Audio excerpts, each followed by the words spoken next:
চলুন আজকে তৈরি করে নিই সিঙ্গাড়া বা হার্ট শেপের কয়েন পার্স।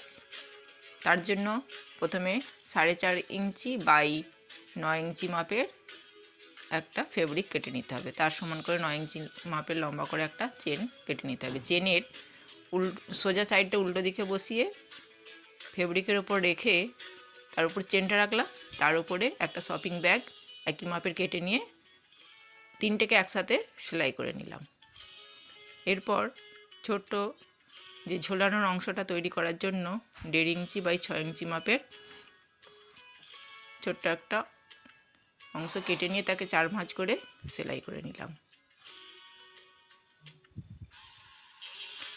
এরপর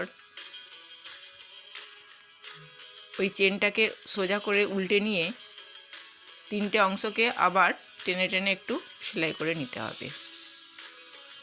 সেলাই করে নেওয়া হয়ে গেলে এরপর চারদিকে যে বাড়তি অংশগুলো রয়েছে সেগুলো কেটে নেব। এরপর সোজা দিকেই একটা রানার ঢুকিয়ে নেব এবং উল্টো করে নিয়ে ঠিক মাঝখানটাতে চেনটাকে রেখে চেনের মধ্যিখানে যেই ঝোলানোর অংশটা তৈরি করেছিলাম সেটাকে রেখে দেব এবং কোণ থেকে ভাঁজ করে এনে এইভাবে যেমন ছবিতে দেখাচ্ছি সেইভাবে ঢুকিয়ে নিয়ে সেলাই করে নেব। 2-3 বার করে সেলাইটা দিয়ে নেব, তাহলে শক্ত হবে। এরপর কোণগুলোকে কেটে নিয়ে উল্টে নেব। ব্যাস তৈরি হয়ে গেল কয়েন পার্স। কী দেখে মনে হচ্ছে সিঙ্গাড়া নাকি হার্ট শেপের ব্যাগ?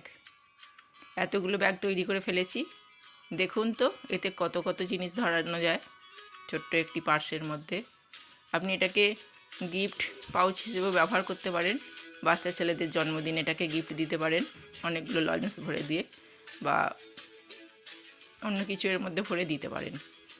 অথবা এটাকে আপনি স্কুল ব্যাগের লকের সঙ্গে ঝুলিয়ে দিতে পারেন এবং কয়েন তার মধ্যে ঢুকিয়ে দিয়ে এটা সহজেই খুঁজে পাওয়া যাবে সেরকমভাবে ঝুলিয়ে নিতে পারেন ব্যাগের মধ্যে।